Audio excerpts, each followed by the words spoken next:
Good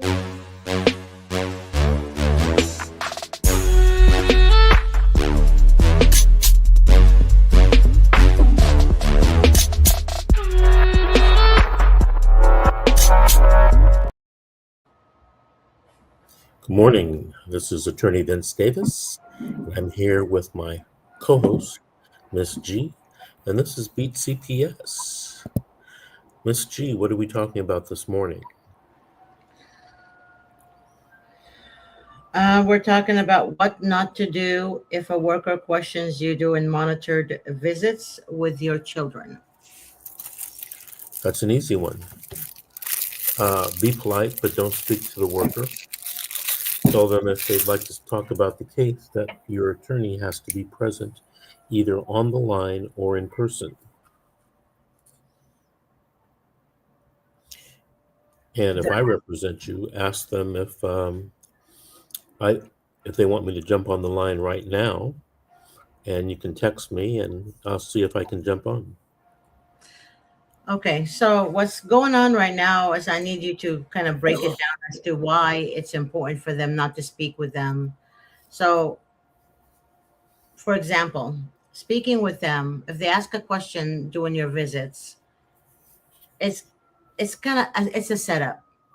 Because why would you want to interrupt your visit and talk about the case in front of your children when they tell you not to speak in front of your kids about the case? Because they have you in a vulnerable position. You're Right. at last with your children, and you're feeling good about yourself, and your defenses are down. That So part. they'll want to talk to you. Right. There are a couple main reasons why I advise people not to talk to the social worker without the attorney being present on the phone or in person. Mhm. The number one reason is social workers have a tendency to give out wrong information. And sometimes that's done by mistake, but sometimes it's done on purpose to convince you to do or say things, or to tell you about the case, to mold you about the case, to try to pre-sell the case to you. I talked to someone yesterday and they said, well, I was told he hasn't even had his first court date. And the social worker told him, oh, you can't get your kid back at least for 6 months. Well, that's a lie. That's an untruth. So it was trying to pre-sell him to not fight at the detention hearing, not fight at the jurisdictional hearing, not have a trial, and to just give up and accept the fact that we'll come back in 6 months to try to get you the child back. So it's that type of disinformation that will give you, problems in your case. The second, and probably more importantly, is if the social worker asks you a question and you say A, B, C, it's likely to be reported as DCE, or even worse, XYZ. Mhm. So if you talk to the social worker is not videotaping it, although they have the ability to do that. Yep. They're not audio taping it. They have the ability to do that. So whatever you say, it can and will be used against you, even if it's twisted just a little bit, right? So here's the other thing. A social worker can testify against you in the CPS case, and the social worker can testify against you in a criminal case. So if there are pending criminal actions against you, or there could be pending criminal actions against you, you don't want to talk to the social worker without your attorney. It's like, if you had robbed a bank or if you were accused of robbing a bank and the FBI comes and talks to you, I think you've seen enough movies, enough television to lawyer up, to not discuss things without your attorney. Same thing for CPS cases. And in my mind, if the FBI comes and talks to you, the worst they can do is take you to jail. You know what the worst thing that can happen to you if a CPS agent comes and talks to you and you talk to them? You could lose your child forever. So it's even more important that you don't have that conversation with the social worker without your attorney. Now, you can be polite about it. You don't have to be indignant about it or mean about it, but be polite about it and just let them know, hey, I would love to talk to you, but I can't. My attorney, Vince Davis, says I can't do it unless he's present or he's on the phone. Simple. You third party it. You blame me. You don't make that your decision. And of course, you have to do, you know, what your attorney tells you to do. So explain it to the social worker that way. I'd love to talk to you. I can't. Davis will be very upset. He's my attorney. Yeah, Let but also during the visitation, they shouldn't be asking questions about the case in front of the children if they make the parents sign not to speak about the case. So why are they asking questions in front of the children to the parent? Well, they shouldn't be. And as I said earlier, they're doing it because the parent is a very vulnerable situation. Right. So when I hope you watched the video from this week that I entitled "The Most Important Video I've Ever Done." It's all psychological and emotional warfare. You know, you're less likely to say, "Oh, my attorney won't let me talk" in front of your kid because that makes you look uncooperative in front of your kid, right? yeah. Your defenses are down. And whenever you're dealing with a social worker, your defenses should remain up. A lot of people think they can do this by themselves, and they really can't because social workers are highly trained individuals and they get information and they get what they want. And they don't even have a gun or a badge. Okay, so this is what they're doing now, and I want everyone to listen to this video very carefully. So what they're doing now is that in front of the children, they're questioning the parents about the case. Doing the visitation, by the way. Um, one of the parents recorded it. I'm not going to tell you the state, county, nothing. Um, it was a small device that he or she bought from Amazon and recorded the whole interaction. The father politely told the social worker that was monitoring the visit, I'm sorry, I don't want to speak in front of my children about the case. I would like to enjoy my time with them. And perhaps we can discuss this at a day at a time. She said, well, in front of the kids. She said, well, I was trying to help you get the kids back. But since you don't want to talk to me, then I guess you're not going to get the kids back. Then the kids started reacting. They started crying. They started saying, Daddy, Daddy, talk to her, talk to her. We want to come home, we want to come home. The whole three kids went out of control during the visit. Then the social worker said, well, it's not my fault, kids. It's your dad. He doesn't want to talk to me. Okay. So that right there, she inserted a seed in the little child's head that their dad is not cooperating. That's why he didn't get them back. When I heard this last night, I cried with the father. It was so deliberately done, maliciously done in a way where it was so clever in a demonic. It was so hard for me to process that, even though I know social workers are scumbags. I know that.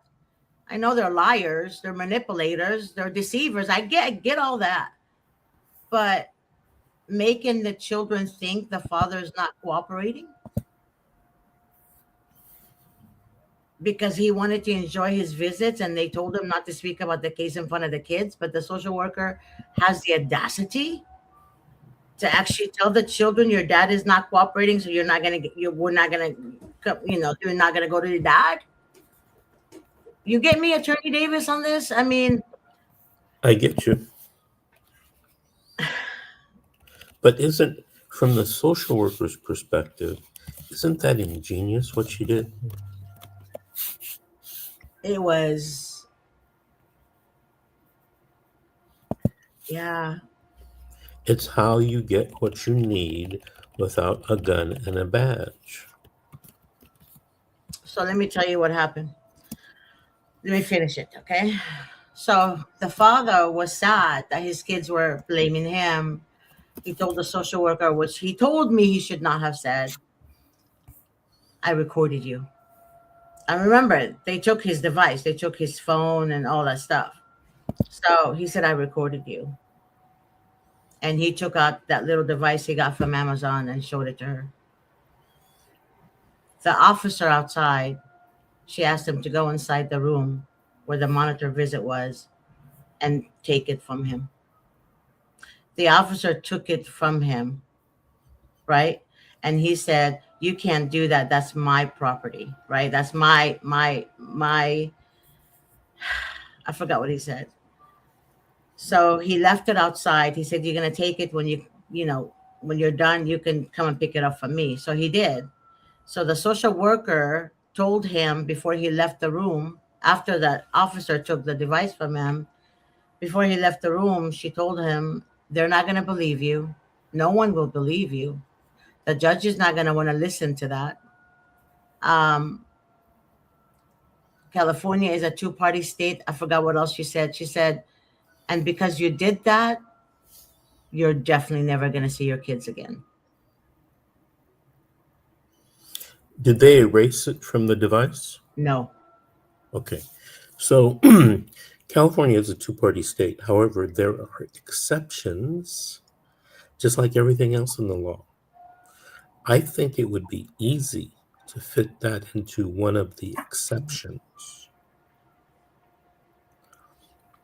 And if he complains to the Department of Health and Human Services and the Department of Justice, I'm sure that there are further federal exceptions that will allow that tape to be introduced into the investigation. So if he has a California case, he should talk to me, and maybe we should do a video on that, how to use a one-party recording in California, because there are ways that it can be done. And in my mind, one of the ways that I think, one of the exceptions is the person talking, the social worker, is committing a crime. There's a exception for taping someone that's admitting to or committing a crime. Guess what? What she did in my mind is a crime. Now, there will be a lot of attorneys on the other side that will disagree with me, but Mhm. here's the trick. In order to play that in court, to prove to the judge it's a crime, you have to play the tape. You actually have to play it. Judge has to listen to it. Now, if the judge rules against you and says it's not really a crime, when it comes time for the judge to make that decision, the judge already has in the back of his mind, he heard the tape or she heard the tape and now knows what kind of CPS agent the court is dealing with. And I would bet $1 that if the guy made a complaint federal complaint, that social worker will be disciplined and maybe discharged. I doubt that. Yeah, how I've many seen social I've seen workers it have happen. lied under oath and they still kept their jobs? Right. But I have seen it happen, Ms. Chief. Mm. Rare. It's rare. But guess what? No CPS agent wants to have to deal with that. It's a stain on them in that courtroom, in that courthouse, in that office where the CPS agent works, her supervisors, even if the stain is Don't, she's please don't say they're supervisors because they're even if super. she says that even if the stain is we can't trust you because you're too stupid, you got caught. Oh, you got caught. Right. You shouldn't get caught, but do what you're doing, but just don't get caught. But That's just the it criminal plays into the way. father's hand. It plays into his case. Right. And by the way, if the guy ever decided to sue CPS, some federal judge is going to have to listen to that. And I can just imagine the look on his or her face Can the judge if listen? if the judge hears what the social worker did. Okay. And That then he can testify as to what the social worker told him after. You know, think about this. For the social worker to threaten him after that incident and say, you'll never get your kids back, she is very concerned about what he did. Very concerned. no, she wasn't. Yeah, she was, because she wouldn't have made that threat. You don't threaten people where you're not concerned. Think of human nature. You only get mad and say things like threats in retaliation to something that was done that is concerning you. Believe me, if that guy has that tape, tell him to contact me. Vincent, let me finish the story, okay? Okay. He gave that tape to the court appointed attorney. The court appointed attorney, and that was after we spoke. He told me that he he he he his court appointed attorney told him that he's safe to show him the tape, right? To let him listen to it. His court appointed attorney said, "No, man, I can't help you with that. I can't even submit it into court because California, again, man, I have to tell you, it's a two-party state, and you're not supposed to record inside the visitation room." So he told them, if I submit this into court as evidence, it will go against you. So if he did not submit the taping to court as evidence, and it's been months and months, 6 months later, what happens? I would pick it up from that point, and I would use it against the social worker. I make a motion to set aside everything that happened based upon wrongdoing by the social worker and based upon maybe ineffective assistance of counsel. But I would definitely get that tape played in front of the judge, and the judge can tell us, oh, that's the exception doesn't apply, or the exception does apply. Either way, the judge hears it, and it's the back of his or her mind. Right. Okay, but wait, there's another one. He insisted on Who? the client, I mean the parent, to the Mhm. court appointed attorney to have the judge listen to it. And he said, I tried, man, but the judge threw it out. Like threw out like the motion. Like, no, I'm not gonna bother listening to that. Did The the judge is client? siding Did, with the social workers. hold on. Did the client observe the judge say that? No, he's just going by what the court appointed attorney is telling him. Then I would bet $1 that didn't happen. I don't trust judges either. I don't understand why you think some, there are some good judges out there. Where are they? I mean, what I'm saying is, judges always take the recommendation of the social workers. They always believe the social workers over the parent. Okay. And that happens. So I'm not understanding what makes you think the judge wouldn't say that in their secret meetings, in secret hearings. What makes you think the judge wouldn't say that? Just because it's not on record doesn't mean the judge didn't say that. There's a lot of times when the judges don't want something on record and they tell the court reporter to stop. This is off record. That means they cannot keep recording this, right? How many times have you heard that? I mean, The best way to do it, and this is what happens sometimes, in the calendar call or talking about the case, conferencing with the case off record, the guy, the attorney brings up, I got this tape. And then the judge just says, oh, I'm not going to listen to it. And the reason why that happens is because the attorney hasn't made the proper motion to introduce the tape. This happened in a case I was involved in not too long ago. You know, in dependency cases, frequently judges have conversations about the judge with, I mean, about the case with all attorneys, but it's off the record during the calendar call. And during the calendar call, people say a lot of things. Some of them are not admissible evidence. I see that happen all the time. So I would assume that it may have been done in that type of setting, but you can, and I have done this, you can make a motion, formal, written, transcript attached, audio attached, and make that motion to get that tape admitted into evidence. But Okay. I would tell you right now, if I were his attorney, I'd be making a complaint to DHHS, the Department of um, Justice, Civil Rights Division, you know, California. I'd be making that motion to California as well. Department of Social Services. So he should consider it. He should not let that go, especially if he doesn't have the kids. So there's no time limit on this one because he was told that it's too late and the judge said it's too old. It's been 6 months. It's in the past and blah, blah, blah.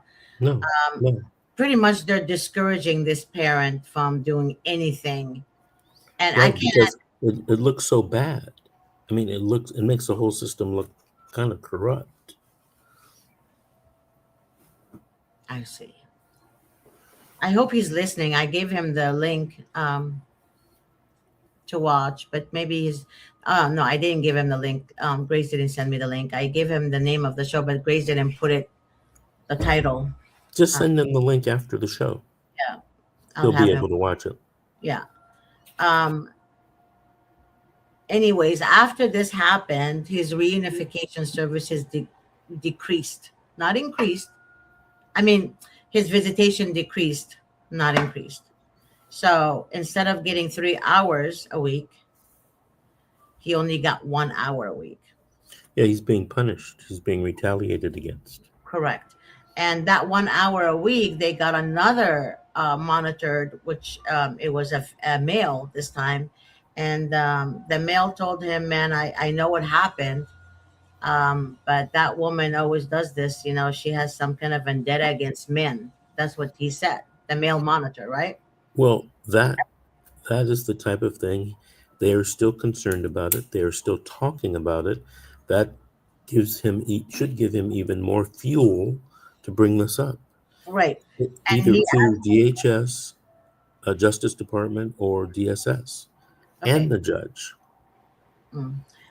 He needs a private attorney. His court appointed attorney is shit. I actually know that court appointed attorney is a piece of shit. But anyways,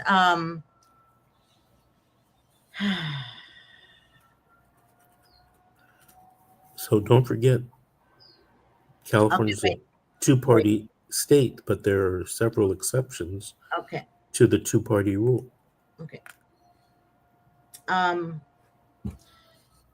when that monitor told him that, the male monitor, told him that, he told him that in front of the children. This is another monitor. Okay, he just he told me that the parent said, I just put my hand up and I said, please stop, like right now. I want to enjoy my kids, right? After the visit was over, he told them, can you put that statement in writing so I can give it to my attorney? He said, no, man, I can't do that. That's exactly what the monitor told him. So I Now, believe it's still I another won't setup. advise anyone. I won't advise anyone that they should have taped that conversation. But what if he did tape that conversation? He That did. connected to the old tape. Wouldn't that be something? Yes. but he got so scared because his visitation decreased that he didn't record again. Well, I told they him, I taught said, they taught him the lesson they wanted him to learn. right, and that's not a lesson. That's a threat. They threatened him. I don't know if it, okay. I understand what you're saying, but this is when it comes to children. I believe this is not the kind of lesson parents want to learn. He didn't do anything. He was not. He was a non-offending parent. It was the mother's boyfriend that did this. It was the mother's boyfriend that hit the 7 year old. It was the mother's boyfriend that punished the 7 year old with force. It wasn't the father. Excuse me. But they're punishing the father, for not being there when he never knew about it. You sound outraged, like you can't believe this is happening.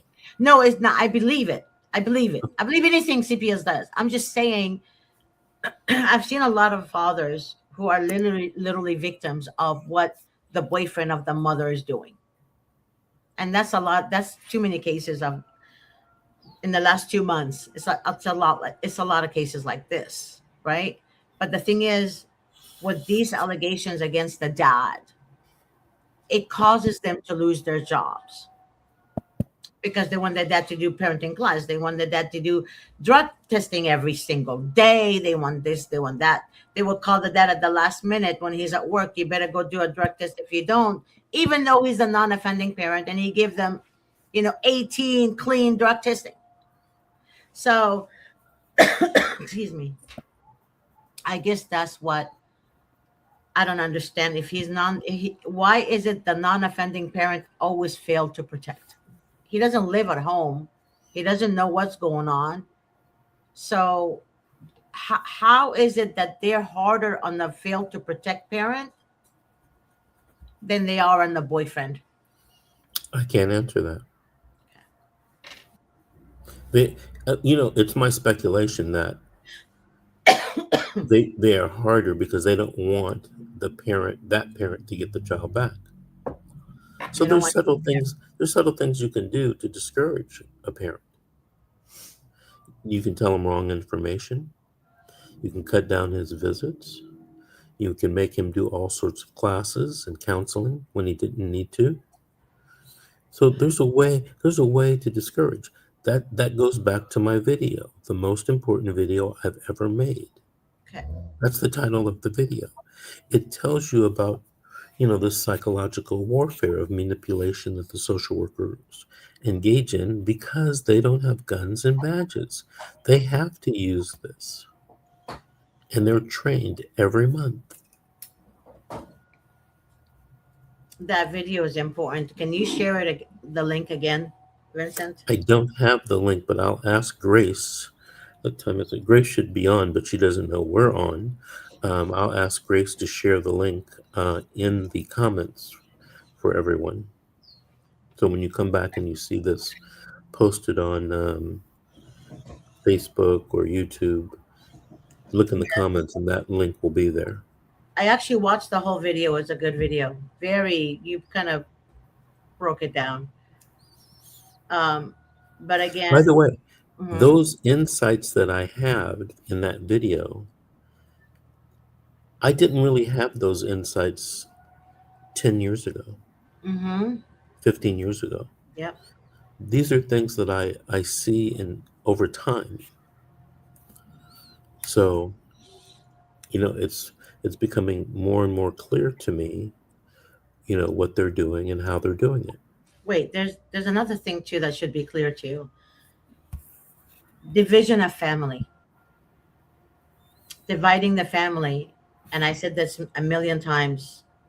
Dividing the family from you, from the parent, to keep the parent isolated and broken. And I want family members and relatives to be aware of this, to be very cautious of this, because we have uh, a couple, husband and wife. They turned the grandparents against them, both sides, the maternal side and the paternal side. They went and told them things the parents did not say or disclose to the social workers at all. To the point where they go to the extreme of saying that your son told me when he was 12 you molested him. Your son, your daughter told me when she was 7 her stepdad touched her and you didn't believe her. Get it?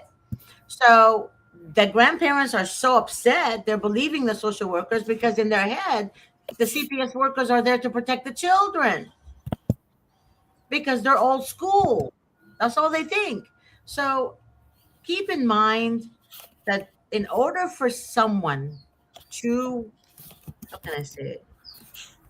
You must, in order for them, these demonic entities to win, they have to divide to conquer. Just divide and conquer. Divide and conquer. Why?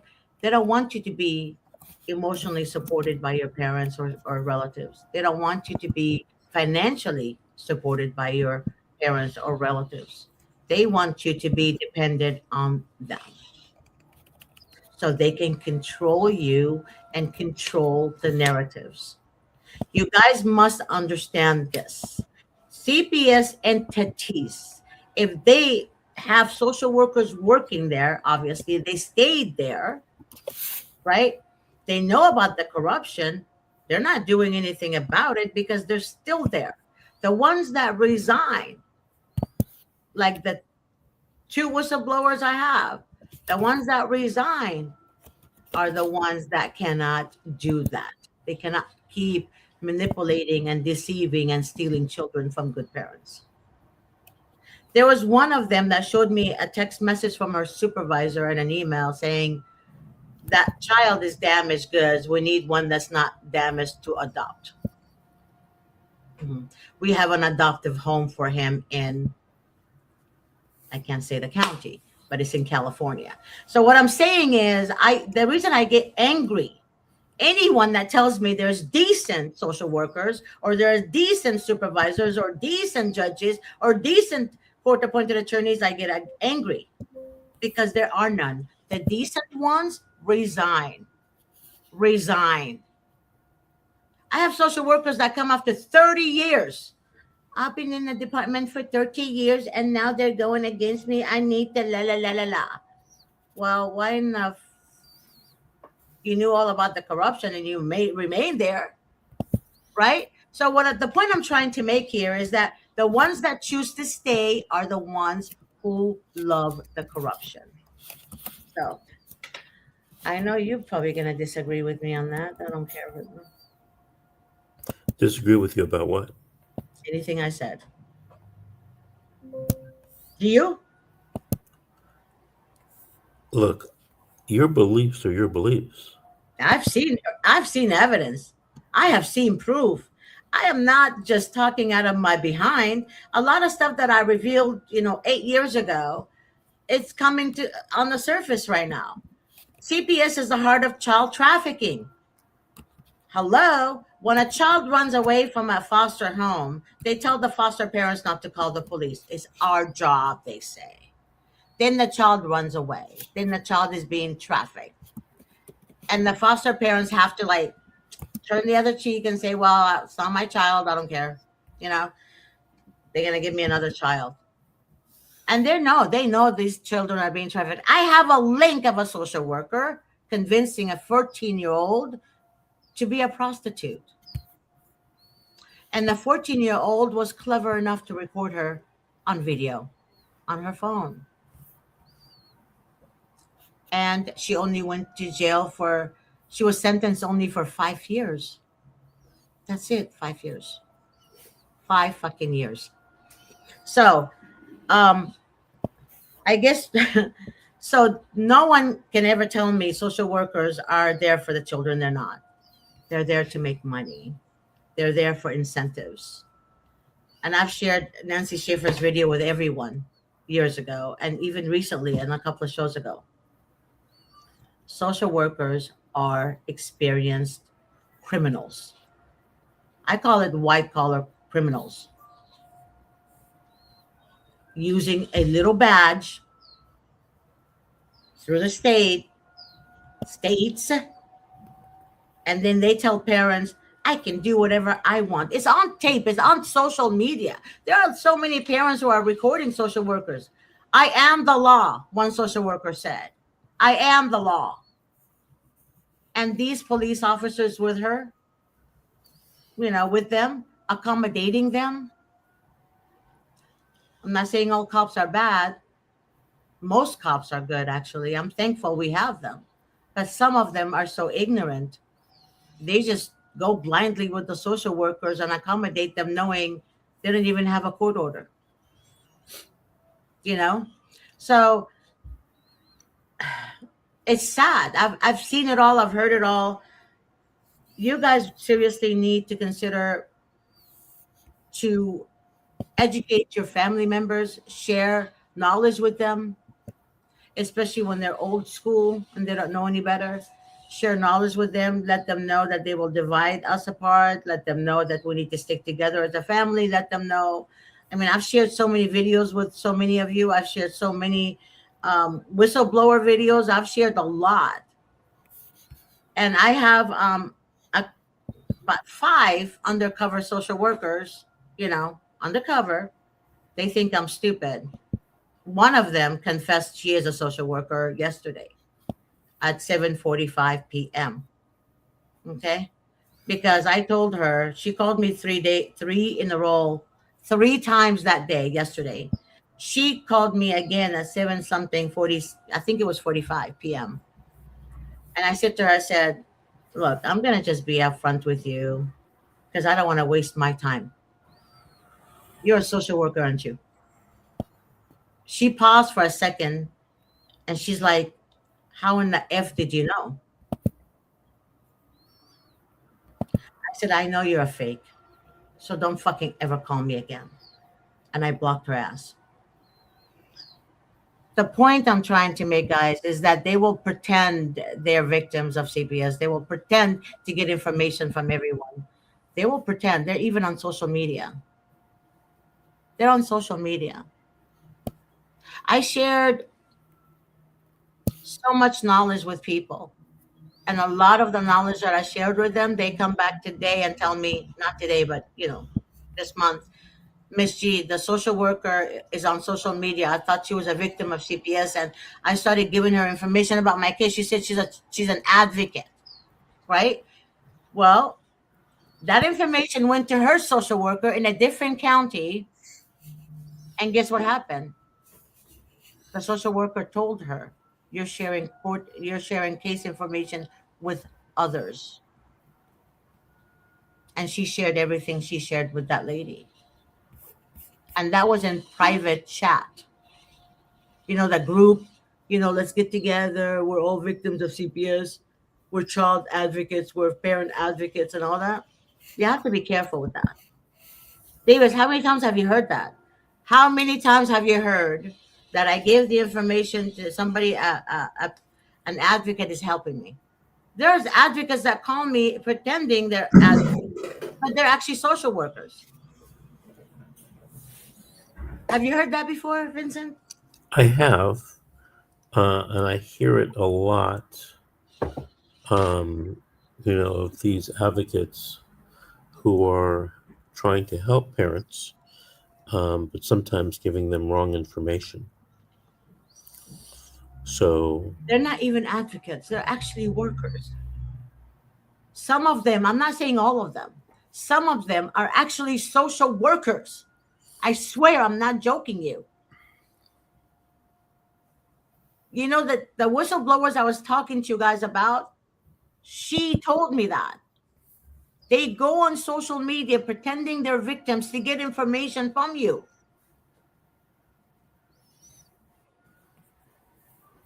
I am not joking you guys. This is the God honest truth. I've seen it with my own eyes.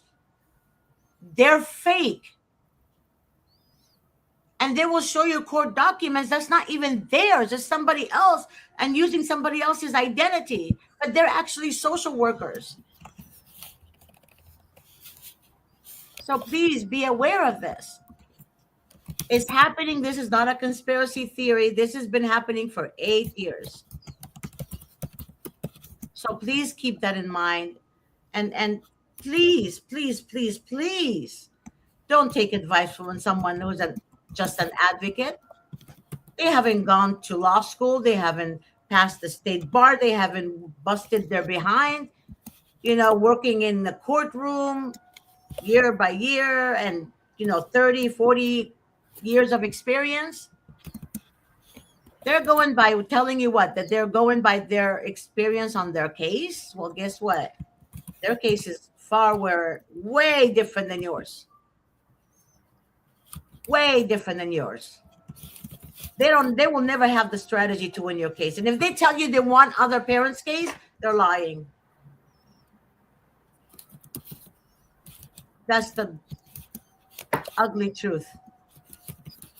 Yeah, Lynn. Yeah. California is the worst, sweetheart. California is the heart of child trafficking through CPS. The next state is Texas. The third is New York. Just keep that in mind. This is ridiculous.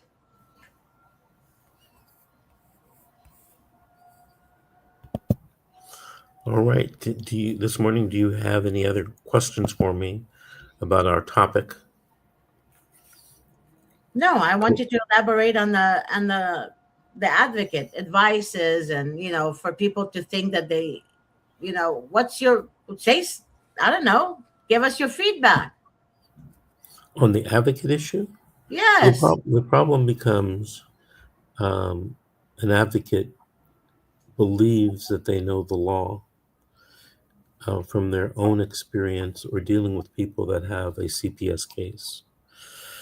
And that becomes very dangerous because it would be like a candy striper nurse telling the brain surgeon what to do. Yep.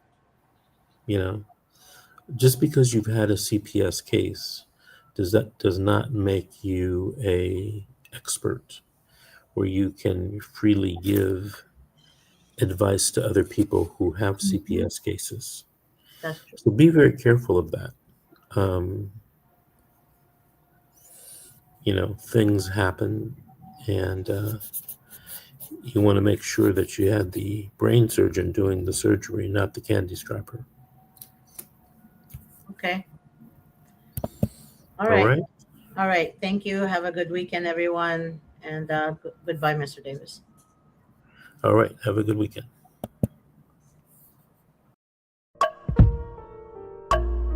A vivid picture is encrypted in your mind as the critics get in line like they're witnessing a crime. But then you notice there's a shiver in your spine from the feelings of discontentment and bitterness combined. Heartbroken when you listen to the judges, another kid's innocence corrupted. And if you go against then it's destructive. Consider this predicament the toughest, but we believe in a system fit for justice. Child Protective Services only pretends to save it. The one solution for this is worthy of instant praises. 30 years of experience with relentless cases. Allow me to introduce them. This is Vincent Davis, defending you when they don't think a mother fits the role. Is it juvenile dependency or government control? Observe the pain in their eyes. It's time for us to realize we are the last one.